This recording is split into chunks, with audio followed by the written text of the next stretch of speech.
আচ্ছা, আমি কি আব্বার কিছু থটস রেকর্ড করি। আচ্ছা আব্বা, তোমার নাম বলো পূর্ণ। আমার নাম মোহাম্মদ মুফাক্কির। আচ্ছা, তোমার জন্ম কত সালে? 1953 অফিসিয়ালি, আনঅফিসিয়ালি আরও 3 বছর বেশি। আচ্ছা, তোমার বয়স তাহলে এখন তাহলে কত হচ্ছে অ্যাপ্রক্সিমেটলি? এখন অ্যাপ্রক্সিমেটলি 77। আচ্ছা, এটা কেন করতেছি কারণ ধরো কিছু মেমোরি রেখে দেওয়া। হ্যাঁ, এমনি তো আমরা কথা বলি কিন্তু কখনো রেকর্ড করা হয় নাই। সো একটু তোমার এখন বলো যে তোমার জীবনে তো মানুষের বিভিন্ন ফেজ থাকে, তো তোমার চাইল্ডহুডটা ছিল কি গ্রামে? চাইল্ডহুড, হ্যাঁ, ক্লাস 5 পর্যন্ত গ্রামে। তখন গ্রামে খুব এনজয় করতাম, মেঘনাথের সাথে দিতাম। হ্যাঁ, মেঘনা নদীটা ছিল আমার খুব আকর্ষণ। চরে গিয়া বাঙি খাইতে তোমরা? আমরা ছাত্ররা অনেকে মিললে ওই পারে, ওই নদীর ওই পারের চরটাকে বলতো গরিপুরের চর, গরিপুর। আচ্ছা, তো গরিপুরের চরে গিয়ে আমরা বাঙ্গি, তারপরে উচ্ছা, ক্ষীরা, এগুলি খাইতাম। এসব করতে গিয়ে তো একবার তোমার ঘাড় ভেঙে দিতে লেছিল যে পিঠ দুষ্টামি করতে গিয়ে গাছে উঠছিলা, গাছ থেকে পড়ে গিয়া একটু হইলে যে এফোর ওফর হয়ে যাইতা। এখনো আব্বাকে আমরা ছোটবেলা যখন পাড়া দিতাম তখন দেখতাম পিঠের মতো একটা গর্ত, বিশাল গর্ত। তো একটু এদিক ওদিক হইলেই তোমার বাঁচা থাকতো না। ওইটা পেট দিয়ে পড়লে ডাক্তার বলছিল যে মারা যাবে। পেট কেন, আরেকটু এদিক ওদিক হইলেই হয়তো রক্তক্ষরণে মারা যেত। এইভাবেই প্রতিটা মানুষের জীবন ইয়ে হয় আর কি। তো তোমার ছোটবেলা কি তোমার মানে মোটামুটি ভালোই কাটছে? মোটামুটি হ্যাঁ, মোটামুটি গ্রামে একটু সব সম্মানের সাথে ছিলাম, যেহেতু আমার বাবা চেয়ারম্যান ছিলেন আর ওনার একটা সুনাম ছিল। উনি আবার অত্যন্ত সুন্দর কোরআন পাঠ করতেন, নামাজ পড়াইতে পারতেন, ইমামতি করতেন, অনেক গুণের গুণাবলী ছিল। আচ্ছা, তো এখন তারপরে তোমার এই কৈশোর কাটলো কোথায়, ঢাকা না গ্রামে মিলায়? তারপরে আমি ঢাকায় চলে আসলাম। ঢাকায় এসে আমার ওইখানে আয়সা নতুন, গ্রামে থেকে আসতেও দেরি হয়েছে। আয়সা একটু সেটেল করতে 1 বছর আমার মিস হয়ে গেছিলো। তারপরে আমি 6-এ ভর্তি হয়েছি গ্রাজুয়েটস হাই স্কুল। আচ্ছা, এটার পেছনে কারণ ছিল আমার চাচা, মেজো চাচা মৌলভী আব্দুর রশিদ, উনি ওই স্কুলে শিক্ষক ছিলেন। তবে বাসা নিউজ কাটো না, সেই উল্টাউনে এই রথখোলা দিয়ে যাইতাম, ওনার সাথে চলে যেতাম স্কুলে। হ্যাঁ, তুমি অমর্ত্য সেনের স্কুলের ওখানে পড়ছিলে না কিছুদিন? হ্যাঁ, অমর্ত্য সেন ওয়ারি হাই স্কুল। ওইটা না, ওয়ারি দিয়ে আমার সেটা বাড়ি, ওয়ারি দিয়ে যেতাম। তো অমর্ত্য সেনের বাসাটা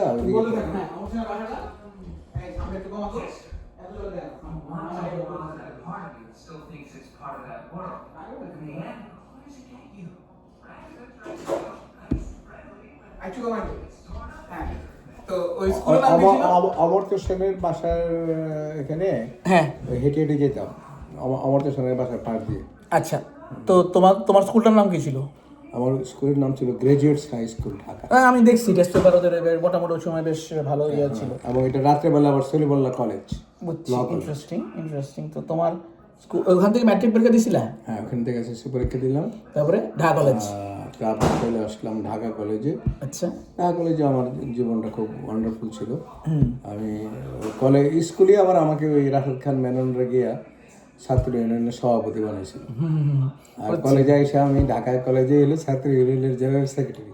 আচ্ছা। তা তুমি কি অ্যাক্টিভ পলিটিক্স করতে এবং ডিড ইউ এনজয় ইট? তখন আমি অ্যাক্টিভ পলিটিক্স করতাম। 69 মুভমেন্টে মৌলানা ভাসানী ছিলেন মূল নেতা। আমরা আন্দোলন করে শেখ মুজিবকে মুক্ত করেছিলাম। ইন্টারেস্টিং। ওইটা খুব ওই সময় আমি খুব অ্যাক্টিভ ছিলাম। আচ্ছা, তো তোমার এই স্কুল এবং কলেজে যে তারপরে ইউনিভার্সিটি গিয়ে অবশ্য আমি রাজনীতি থেকে এতটা অ্যাক্টিভ ছিলাম না। আমি আস্তে আস্তে সরে পড়ছি। আমি 2-3টা পার্ট টাইম জব করা শুরু করলাম। হ্যাঁ, ওইটা আমার পত্রিকায় লেখা শুরু করলাম। হ্যাঁ, পত্রিকাতে 3টা পত্রিকায় কাজ করতাম এবং প্রতিদিনই তাদেরকে কিছু নিউজ দিতে হইতো। সেদিন আমি ব্যস্ত থাকতাম, ক্লাসের ফাঁকে ওইগুলো নিউজগুলো করে ফেলাইতাম। আচ্ছা, তো তোমার ওই যে কিছু ইনকাম হতো আমার।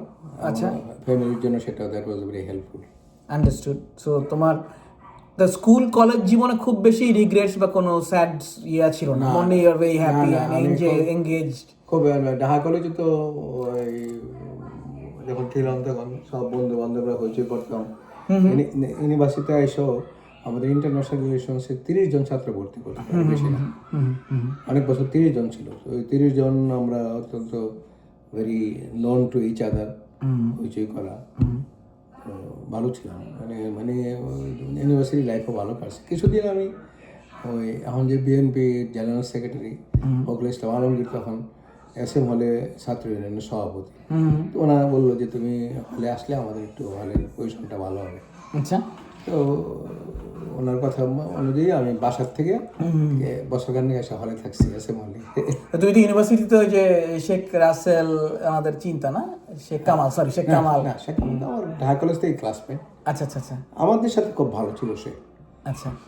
আমাকে স্বাধীনতার পরে শেখ মুজিবের গাড়ি মার্সিডিজ ভ্যান, ওই গাড়ি দিয়ে আমাকে সাকরুলের বাসায় চেপাগুলিতে নামাইছে সে কয়েকবার। আচ্ছা, তো এই এই যে ওনারা তো 75 সালে মারা গেল, তখন তুমি ইউনিভার্সিটি কোন ইয়ারে? তখন আমাদের মাস্টার্স পরীক্ষা হয়ে গেছে মাত্র। আচ্ছা, তারপরে সে মারা গেল। শেখ মুজিবের মৃত্যুর আমাদের ভাইবার আগে পরে হয়েছে।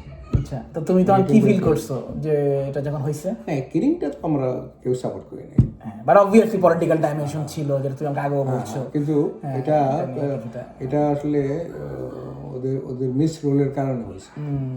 এটা মানে ওরা বুঝতে পারে না যে মানুষ ক্ষেপতে, মানুষ কষ্টে। হ্যাঁ, এটা আবারও হয়েছে, নতুন আওয়ামী লীগের আমলে হইলো। এখন বিএনপিকে খুব কেয়ারফুলি প্লে করতে হবে। যে কোনো বাংলাদেশের রুলারদের বুঝতে হবে ডেমোগ্রাফিক্স, এবং এটা যে কোনো পৃথিবীর দেশই, আরব স্প্রিং থেকে শুরু করে এখন ট্রাম্প যেমন ইরান ওয়ার করতে গিয়ে ফাঁসিয়া গেল। এখন পর্যন্ত আমি যেটা দেখতেছি তারা গিয়ে সাংঘাতিকভাবে রিয়েলাইজ করছে, সে প্রতিটা স্টেপ দিচ্ছে খুব ইয়াভাবে, মানে মানুষের জন্য, কোনো আর অন্য কোনো খেয়াল নাই তার। বুঝছি। সে তার মানে মন্ত্রীদের কলিগদের এমন ইয়ার মধ্যে রাখছে, তারা এখন মন্ত্রী হইয়া মনে হয় বিপদে পড়ছে, এমন একটা অবস্থা। বুঝছি, বেশ বেশ বেশ। ঈদের পরে সে অভিযান চালাইলো, নিজে গাড়ি চালায়। তো এখন কথা হচ্ছে যে তোমার ইউনিভার্সিটি লাইফ কেমন গেছে? ইউনিভার্সিটি লাইফ আমার খুব সাকসেসফুল। আমাকে শিক্ষকরাও খুব আদর করতো, বন্ধু বান্ধব নেওয়া হয়েছে করা। তারপরে ধরো আমি প্রফেসর আনিসুর রহমান নামদার একজন শিক্ষক, ওনার সাথে একটা প্রজেক্টে কাজ করতাম, শিক্ষার সাথে কাজ। তারপরে আমি যখন মাস্টার্স পড়ি তখন UGC চেয়ারম্যান ফোন করলো যে আমার পোস্ট গ্রাজুয়েট ছাত্রছাত্রী দরকার। তখন আমাকে, আমি তখন আবার পত্রিকার নিউজের জন্য ডক্টর এমএন বুঝছি, এই গল্পটা তুমি বলছো আমার রিসার্চ অ্যাসিস্ট্যান্ট। হ্যাঁ, ওনাকে ওনার ইন্টারভিউ নিচ্ছিলাম। তো ইন্টারভিউর মাঝখানে ফোনটা আসছে UGC চেয়ারম্যান, আমি আবার শুনতেছি ফোনে, তো বলছে আমাদের 2-3জন ছাত্রী দরকার। তখন উনি বললো, আমাকে জিজ্ঞাসা করলো যে ফোনটা রেখে তুমি ইন্টারেস্টেড? আমি বলছি স্যার আমার খুব ভালো হয়। তো তখন আমি রিসার্চ অ্যাসিস্ট্যান্ট পরের দিন সকালে গেলাম, উনি একটা চিঠি দিয়ে দিয়েছিল, ইন্টারেস্টিং, এবং সাথে সাথে UGC চেয়ারম্যান আমাকে অ্যাপয়েন্টমেন্ট দিয়ে দিয়েছে, সেটা টার্ম দিয়ে। এটা ছাত্র অবস্থাতেই।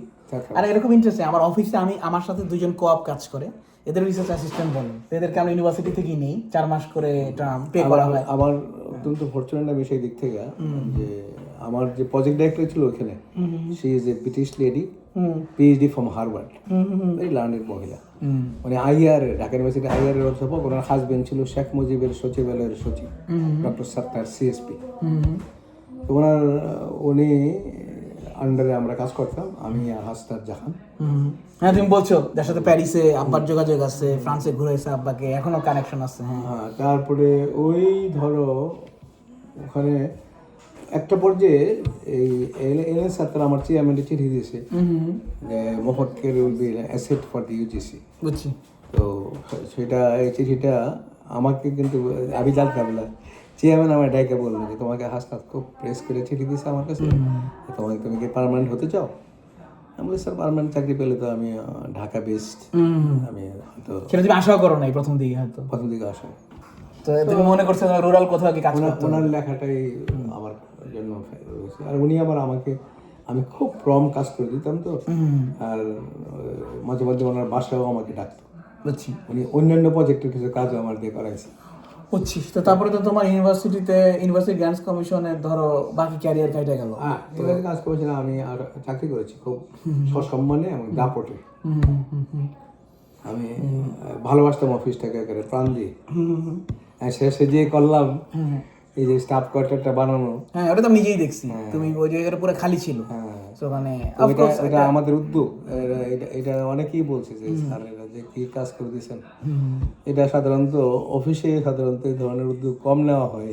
আমরা তো ছিলাম ওখানে 5-6 আমি বছর। মন্ত্রীদের কাছে গেছি, এই স্টাফ কোয়ার্টার সাধারণত অ্যাপ্রুভ করে না।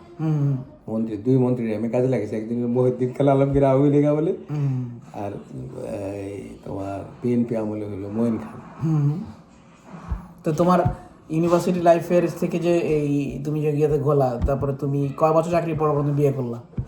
আমি বিয়ে করে চাকরি তো শুরু করছি আমি তোমার ধরো পার্ট টাইম শুরু করছি 74-এ, আর ফুল টাইম শুরু করছি চাকরি 75-এ, আর বিয়ে করেছি আমি 81-এ।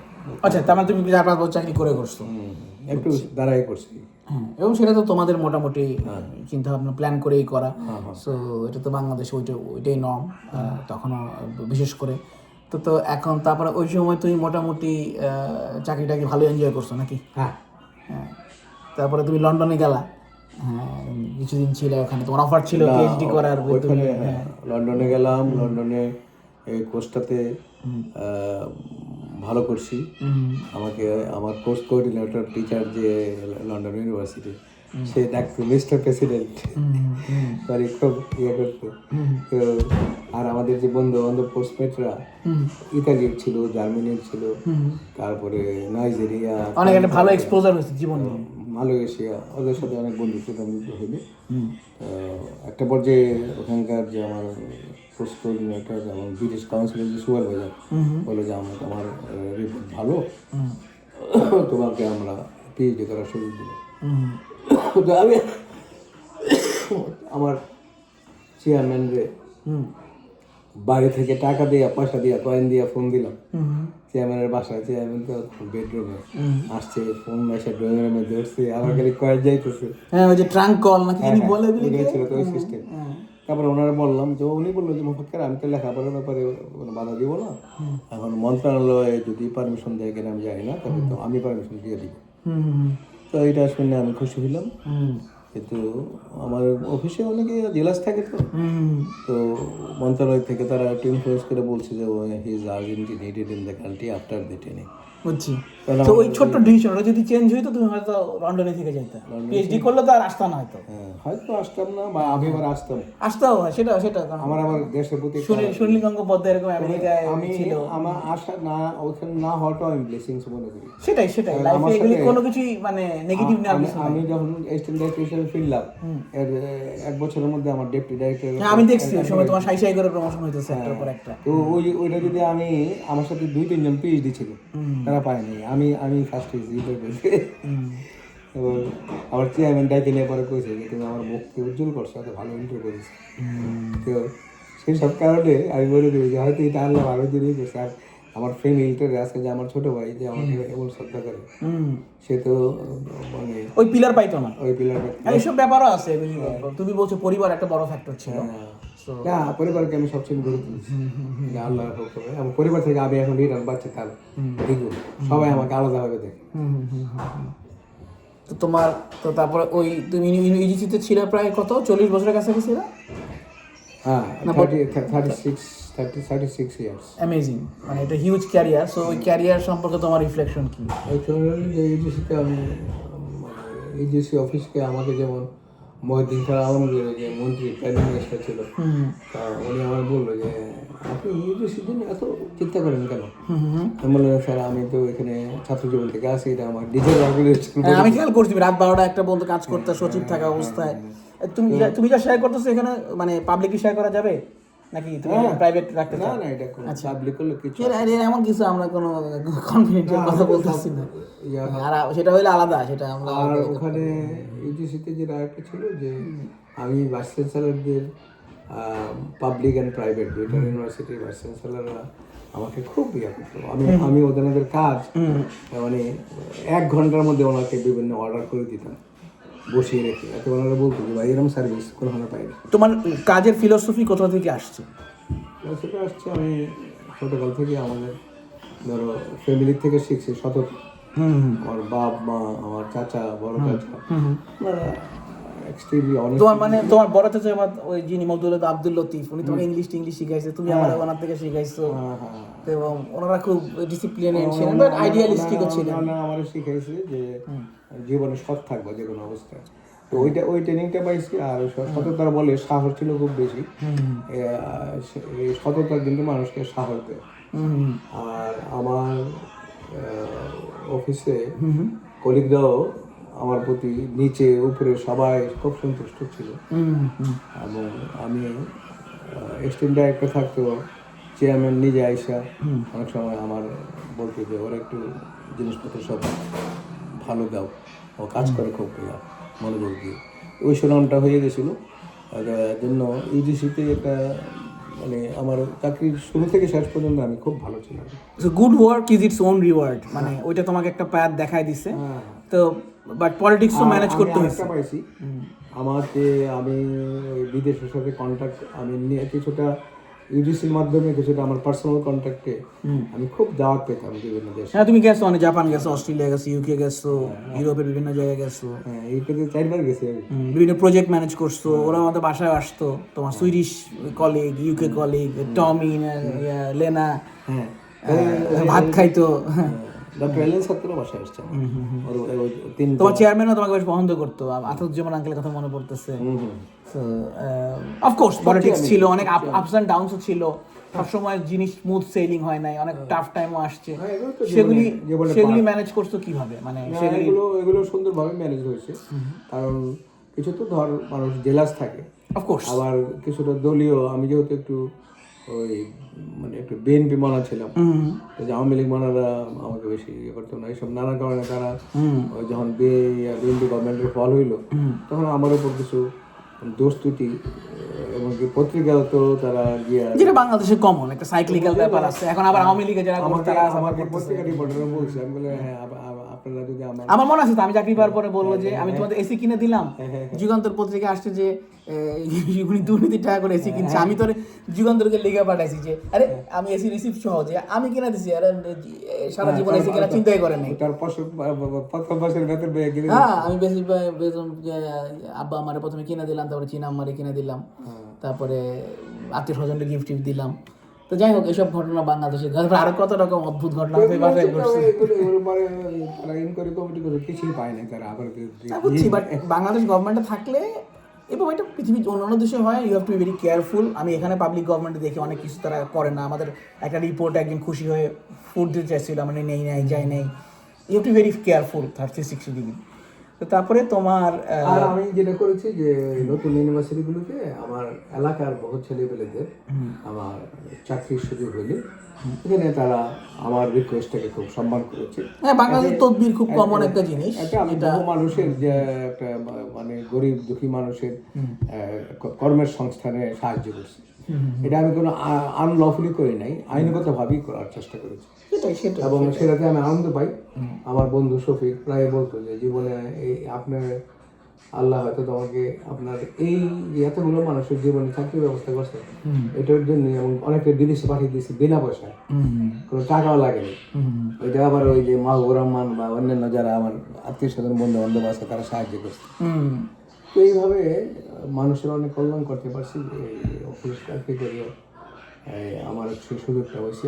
আর তুমি এমনি খুবই পরোপকারী নেচারের ছিল, বরং সামটাইমস একটু বেশি করে ফেলাইতা, এত হয়তো করতে গিয়ে ক্ষতি হয়েছে মাঝে মাঝে, তুমি রিকমেন্ড করছো, সে হয়তো পারফর্ম করতে পারে নাই, এতে তোমার হয়তো কিছুটা ইমেজ হয়েছে। আমার মনে আছে এই পড়াশোনা মাঝে মাঝে বলতো যে তো বা 2-1 জন সবাই, আবার there are people who made your face bright, there are people who couldn't keep the accountability. হ্যাঁ, এবং সেই জিনিস থাকবেই ইফ ইউ, আর আমাদের কালচারটা তো হচ্ছে ওরকম। এখন আধুনিক যুগে অনেক কথা বলবে, বাট এটা তো মানে আমি নিজেও এই জিনিসটা করে পছন্দ করতাম না যে আব্বা তুমি তদবির করার কি দরকার, তাই না? তুমি করছো কারণ you grew up within that culture. যে আর আসলে তো আমরা একটা প্রিভিলেজ আপব্রিঙ্গিং পাইছি, কারণ আমরা তোমাদের মতো মোটামুটি কানেক্টেড ফ্যামিলি ছেলেপিলে, বাট গ্রাম থেকে যারা উঠে আসে তাদের এত কানেকশন ছিল না। সেটাকে আমি ব্যক্তিগতভাবে এখন খুব মানে মনে করি যে এটা দরকার ছিল। তো বাট এগেইন মানে অনেকে অনেক কথা বলবে। ওই যে আমাদের যে চেয়ারম্যান হয়েছে এখন কোটিপতি, সে এখন এই মুহূর্তে ব্যবসা করতেছে দুবাই। তো ও তো আমার এখানে যখন একদিন আসলো যে টাকা আমাদের তো হঠাৎ করে নদী টদী ভেঙে ঘরে ভেঙে গেছে, আমার খুব অসুবিধা। তো আমি বললাম তুমি আসছো, আমি তো এই মুহূর্তে তো কোনো গভর্নমেন্ট চাকরি টাকরি নাই কোনো মনে হয় এই মুহূর্তে, তোমাকে একটা প্রাইভেটে ঢোকাই দিই। তা আমাকে লুডু জামাই ফোন করে রাখছিল যে আমার গগন ভাই একটা অফিস ছিল মতিঝিলে, মনে আছে আমার। ওখানে পাঠিয়ে দিলাম, ওর সাথে সাথে ওখানে জয়েন করি। ও আমার সাংঘাতিক গুণী, ওখানে চাকরি করতে করতে সে কিছুদিন চাকরি করে ছেড়ে দিয়ে ব্যবসা শুরু করি নিজেই। বুঝছি। এবং সে এমন রাইজ করছে এখন সে বিরাট বড়। না মনে হচ্ছে মনিচিত্র নিয়ে আমি গেলাম যখন ঘুরে আসছি তার বাসায়, ওই যে না উনি নাকি ওই যে মনিচিত্র মহোৎসবে নিয়ে গেলাম যখন, প্রবলি। সো তো তারপরে তোমার তখন তোমার পার্সোনাল লাইফ আমরা হইলাম টইলাম, তারপরে আম্মাকে ইয়ে করার পরে আমাদের স্কুলিং টুলিং ওইটা তোমার কেমন গেছে? কারণ তুমি তো অফিস করতে এবং ওইটা আমি আগে থেকে আমার প্ল্যান ছিল যে ওই সেন্ট জোসেফ স্কুলে পড়ার চেষ্টা করাবো,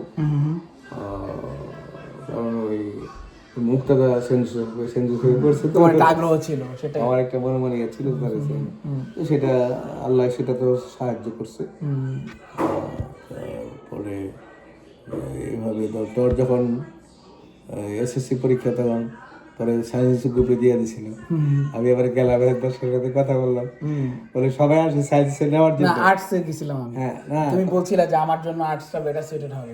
সেন্ট জোসেফের প্রথম এবং শেষ আর্টস না, কিন্তু তোরে রাখছিল প্রথম সায়েন্সে। হ্যাঁ রাখছিল 17 18 নম্বর আমরা বলছি এটা যে আপনি সবাই আসে আমার কাছে খুব ফিল করতে। আমি বললাম আমি জানি তো আমার ছেলের এটা, সেই জন্য আমি ফিল করি সে আসছে ভালো করে। তো যেটা তোমার ফ্যামিলিও এটার এগেনস্টে ছিল, অনেক মুন্নিয়া পুটুনিয়া পুলিনা পোনা হালকাও করছিল ব্যাপক বই টই নিয়ে।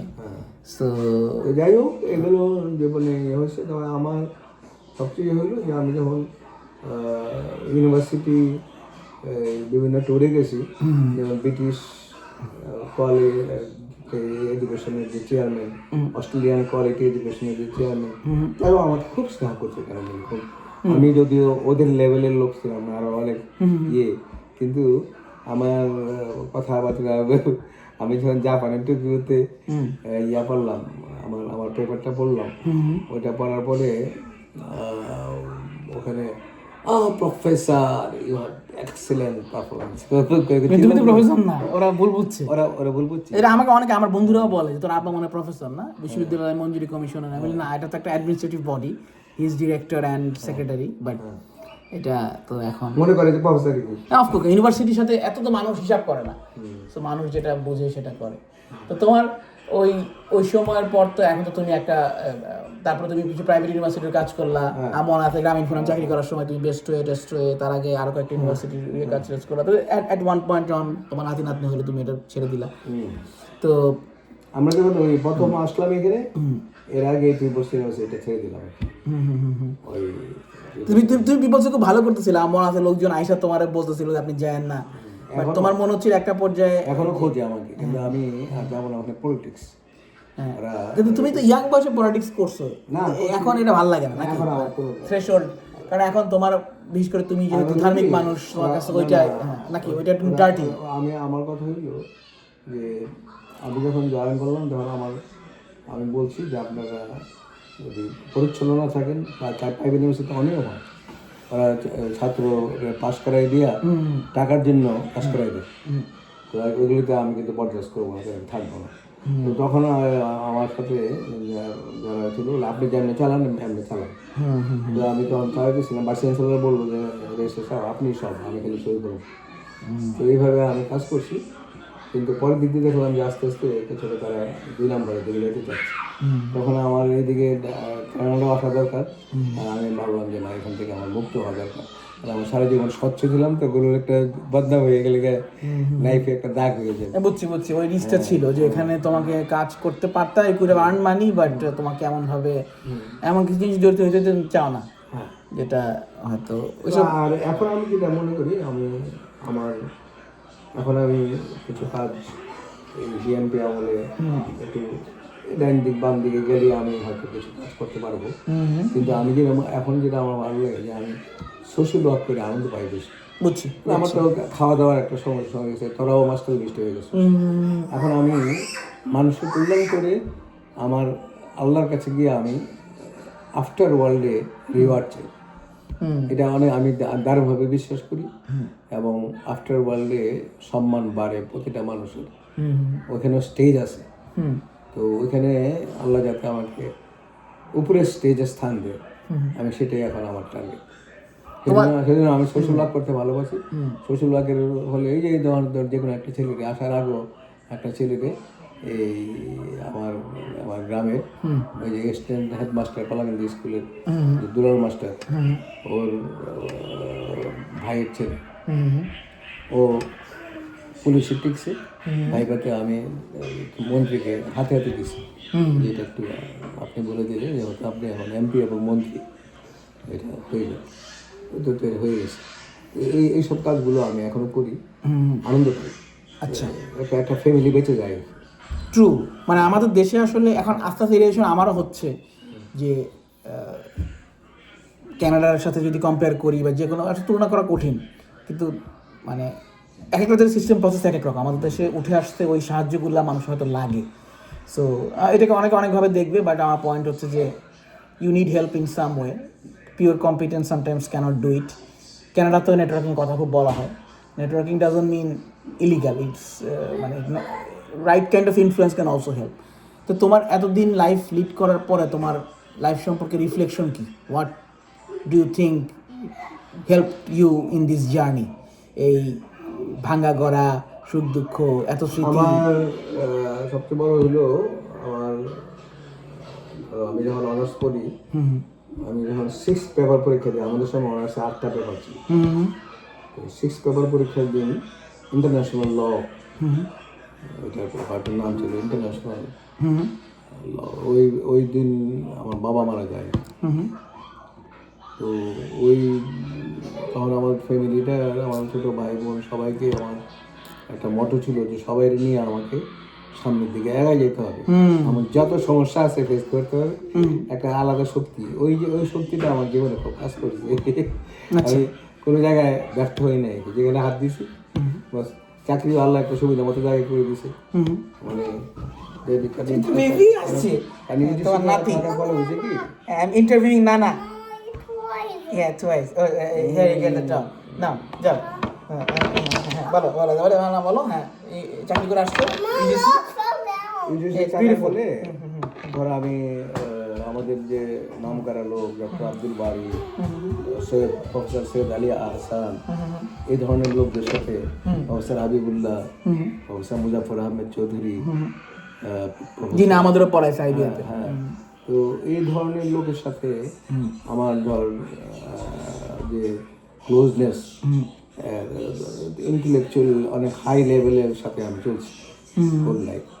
এতে কোনো রকমের জড়তা, আর আমার পরিবারের সাপোর্ট ছিল, আপন ভাই চাস্তো ভাই সবাই আমাদের সুনাম ছিল। যে যেখানে কাজ করতো সবাই জানতো যে এই যারা খুব সৎ এবং ডেডিকেটেড। তো ওই জিনিসটা আমাদের আমরা ধরে রাখতে পারছি। এটা আমার সব ভাই বোনদের মোটামুটি। এখন যেমন মনি আমার যে ছোট ভাই পাবলিক সার্ভিস কমিশনের চেয়ারম্যান আছে, দারুণভাবে সে সুনাম অর্জন করতেছে, মানে ভেরি ডেডিকেটেড। এবং অফিসে যেমন ধরো আগে বিজেপি সে প্রশংসা পাই প্রায় ফাঁস হয়ে যেত, এ পর্যন্ত কোনো ঘটনা মনে হয় ঘটে না। সে গিয়েই তো চেঞ্জ করে ফেলেছে, বিজেপি স্যার এখন দিচ্ছে না।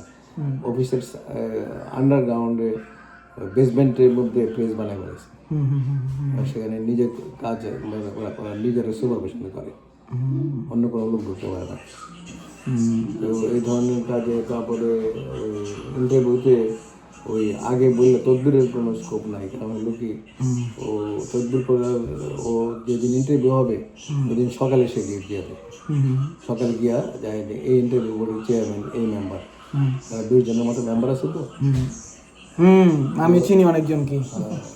সেই জন্যে এটা মনে হয় যে আমাদের জনাব ভাই যেখানে চাকরি করতো, ধরো চেয়ারম্যান হিসাবে, ডিজি হিসাবে, ওর সুনাম ছিল, মদুর ভাইয়ের সুনাম ছিল, মত্তের ভাইয়ের সুনাম ছিল, মুজাক্কের ভাইয়েরও সুনাম ছিল।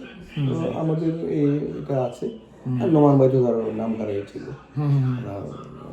ভালো মানুষ, মানে কত রথী মহারথী এবং মানে তাদের সাথে কত পরিচয়, কিন্তু জীবন একটা সাইকেলের মতো। মানে নোমান চাচারা এক সময় কিন্তু তারা টপ অফ দ্য গেম ছিল, at one point they passed away. Muzaffar আহমেদের মতো লোকজন দেন তা তো কত কিছু তো হচ্ছে বাংলাদেশে, অত পলিটিক্যাল উত্থান পতন। সো লাইফে যখন প্রতিকূলতা আসে তখন হোয়াট ডু ইউ ফাইন্ড আমি মোটিভেটিং ইউ? আমি না প্রতিকূলতাটাকে মানে প্রতিকূলতাকে অনুকূল করার ব্যাপারে আমি ডিটারমাইন্ড ছিলাম সবসময়। আমার এটা অনুকূল হয়ে যেত। আমি আমার কোনো ভয় পাইতাম না। আমি চ্যালেঞ্জটাকে খুব সহজে নিতাম। চ্যালেঞ্জ আসবে, এটা ফেস করো। আমাদের অভাব অনটন ছিল, আমাদেরকে ছিল ওভারকাম করতে। আমার মনে আছে আমরা যখন 6-7 পড়তাম তখন আমাদের বাসায় সপ্তাহে 2-3 দিন মুরগি খাইলে আমরা তখন বাজেট করে চলতে হতো, বিশেষ করে শেষের দিকে। সেখান থেকে তো আমরা এইটা অনেক চেঞ্জ করে, এবং বাংলাদেশে অনেক ইমপ্রুভমেন্ট হয়েছে তো মানুষের হিউজ। যে কোনো চাকরিজীবী কি অনেস্ট হয় তাকে এভাবেই চলতে হবে। চাকরিজীবীদের তো তোমার উপরি পয়সা যারা পায় তারা এক্স্যাক্টলি, আমরা একটা কথাও বলছি যে আমাদের কিছু কিছু লোকজনকে আমরা চিনি বাংলাদেশে উপরি টুপরি ঘুষ টুসে কালচার তো খুবই ছিল। তুমি কখনো চিন্তা করো না? হ্যাঁ, আমরা অনেক ভাই বোন ছিলাম তো এখন কিন্তু আমরা আগের চেয়ে অনেক সলভেন্ট। সেটা তো বটে এটা। এবং লাইফে মনে হয় খুব বেশি ডিমান্ড থাকার থেকে এটা মোটামুটি ম্যানেজ করে চলতে পারাই ভালো। মানে তুমি সবসময় বলতা, অন্য চাচাদের মস্ত থেকে বলতা যে আমি টাকা পিছনে ছুটতে চাচ্ছি না, আমি এটা একটু ম্যানেজ করে আমি চলবো। তো এটা একটা আই থিঙ্ক লেসন। অফিস থেকে এসে আবার ডিপিএমে যেতাম, ওখানে কিছু ইনকাম হতো। মনে আছে তুমি বাংলাদেশে লালমাটিয়ায় নাফিদের বাড়ির কাছে তোমার ওই অফিসটা ছিল, বাংলাদেশ প্রজেক্ট ম্যানেজার। হ্যাঁ। তো যাক, আমার মনে হয় যে মোরালেস আমাদের ইয়াতে হয়ে যায়। তারপরে তোরার জীবনও মানে অফিসে আমি অনেক সোনা এনা পাইতাম, তোর আপনার এনা পাইতাম। তারপরে এগুলোতে আমার খুব এনজয় করতাম। হ্যাঁ, আমারও মনে আছে আমি যখন গাড়ি দিয়ে, তারপরে তুমি যখন রিটায়ার করার সময় তখন রেস্টুরেন্টে কাজ করতে সন্নাকে নামায়, ওই যে আমরায়, তারপরে নামায়, তারপরে ওখান থেকে একদম না। So this is great. হ্যাঁ, আমি আব্বার 31 মিনিটের লাইভ স্টোরি রেকর্ড করলাম। না, এটা একটা সেভ করে রাখছি, এটা আমি ধুয়ে দিচ্ছি। আচ্ছা, আজকে আমরা 32 মিনিট রেকর্ড করছি, যে রেকর্ড করলাম হচ্ছে যে আব্বার লাইফের কি স্টোরি, কি মানে ছোটবেলা থেকে। হ্যাঁ, বাজে কয়টা দাও তো? এখন বাজে হচ্ছে